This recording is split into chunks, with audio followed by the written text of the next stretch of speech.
हाथ जोड़ के मैं आप लोगों से विनती करती हूँ कि आप लोग ज़्यादा से ज़्यादा हमें सपोर्ट करें।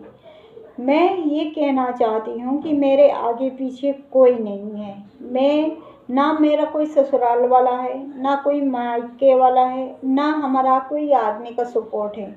मैं 2 बच्चों को लेके मध्य प्रदेश भोपाल में रहती हूँ, अशोका गार्डन में।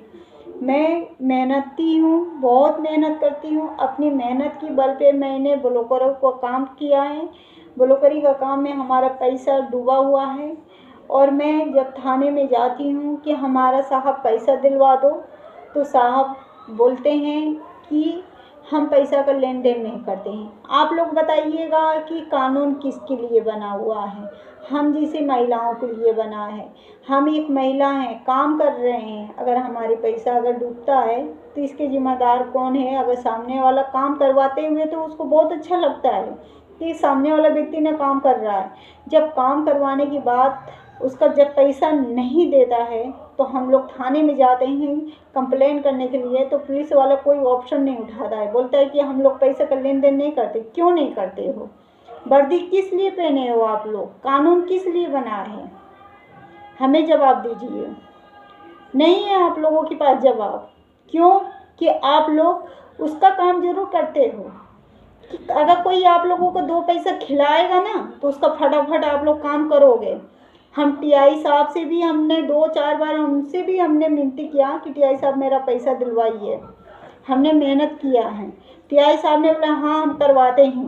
करवाने के बाद उन दोनों अपराधियों को बुलवाएं और बातचीत हुई। बातचीत में दोनों अपराधी ने बोले कि हम 20 देंगे, तो वो बोले हम 5 देंगे। हम 5 और 20 के लिए हमने काम नहीं किया था। जिस काम पे हमें, जो बात पे हमने काम किया था, जिस तरह से उसने जो वादा किया था कि मैडम तुम्हारा काम होने के बाद हम तुम्हें इतना पैसा देंगे, मेरा काम अगर हो बन जाएगा तो उसका मकान का सेल हुआ।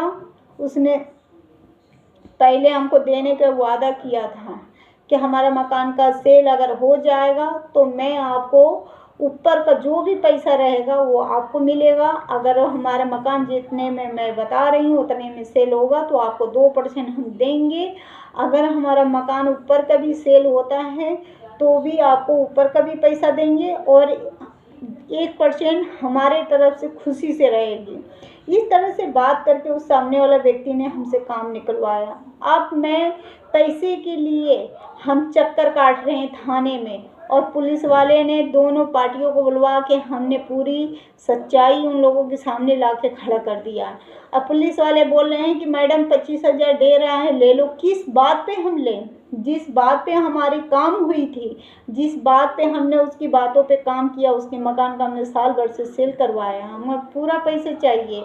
हम एसपी साहब से भी बात कर रहे हैं कि एसपी साहब हमारा पैसे दिलवा दीजिए। अशोका गार्डन टीआई साहब हमारा पैसा नहीं दिलवा पा रहे हैं, आप दिलवा दीजिए।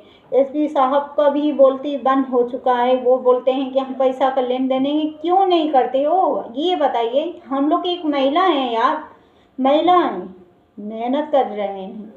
मेहनत का पैसा आप लोगों को इतना सोचना चाहिए कि एक महिला अगर मेहनत कर रही है अपना परिवार, अपना बच्चों को पालने के लिए, तो उसका मेहनत का पैसा उसको बेशक दिया जाएगा। कहाँ का कानून हमारे किस दिशा में सोई है हमें कुछ पता नहीं है। हम चाहते हैं कि हमारा कानून हमारा साथ दे। अगर हमारा कानून अगर साथ नहीं देता है तो हमको एसपी साहब और टीआई साहब, मैं आप लोगों से मांग करती हूँ, आप लोग अगर हमारा पैसा नहीं निकलवा सकते हो तो कानून के लिए अगर हम आवाज़ उठाएंगे तो कानून के विरोधी हम चलेंगे, तो आप लोग हमें मार दीजिए, डंडा मारेंगे, लठ बजाएंगे, हमको जेल में बंद कर देंगे। तो जेल में बंद करने से, लठ बजाने से अच्छा है कि शूट कर दीजिए हमें। ना हम रहेंगे और ना ही हम आप लोगों के पास अपने पैसे की मांग करने आएंगे और ना ही हम मेहनत करेंगे। तो एक मर्डर नहीं होगा। मर्डर होगा तो हमें शूट करने से पहले हमारे बच्चों को शूट करिएगा, उसके बाद से हमें शूट कर दीजिएगा। क्योंकि देखिए हमारे आगे पीछे कोई नहीं है, ना मायके वाला है, ना ससुराल वाला है, ना आदमी का सपोर्ट है। हम कैसे कैसे करके अपनी बच्चों की ज़िंदगी पाल रहे हैं, हैं? किसी कैसे हम करके उनको रोटी का निवाला खिला रहे हैं, कैसे कैसे हम घर का किराया दे रहे हैं, कैसे कैसे हम बच्चों को पढ़ा रहे हैं। वो एक महिला से पूछिए, जिसके ऊपर अगर पूरा सर की बोझ हो तो उस महिला से पूछिए। आप लोगों को मैं धिक्कारती हूँ, इसलिए कि हमारा कानून किसी काम का नहीं बना है। कानून तो उसके लिए बना होता कि पैसे के लिए बना, जिनके पास पैसा है उनकी सुनवाई होती है, जिनके पास नहीं है तो कुत्तों की तरह झाड़ के भगा दिया जाता है थाने में से। ये है हमारे कानून। हमको बहुत शर्म की बात है कि हमारी वर्दी को हम बहुत इज्जत करते हैं। वर्दी बनाया गया हम लोगों के लिए, सुरक्षित के लिए। आप लोगों को तो हम लोग अपना सरकार समझते हैं, चौकीदार समझते हैं कि आप लोग हमारे चौकीदार हो, आप लोग हमारा साथ दोगे, मगर आप लोग साथ नहीं दोगे। चोरों को सपोर्ट करते हो आप लोग, क्यों कि चोरों से आप लोगों की जेब भरती है, मगर ईमानदारों से जेब नहीं भरती है। ईमानदारों के आप लोग अपने पैर के नीचे जूती बना के उसको कुचल देते हो। ये गलती है आप लोगों का कानून का। और मैं सारण भैया से आपसे भी बात कर रही हूँ कि सारण भैया, आप मुझे बहुत अच्छे से जानते हो, आप बहुत अच्छे से जानते हो, मैं भी आप ही का करता थी और हमारे आगे पीछे नहीं है। और सारण भैया, आप भी जानते हो कि मैं कितनी बहादुर लड़की हूँ, आपने खुद बोला।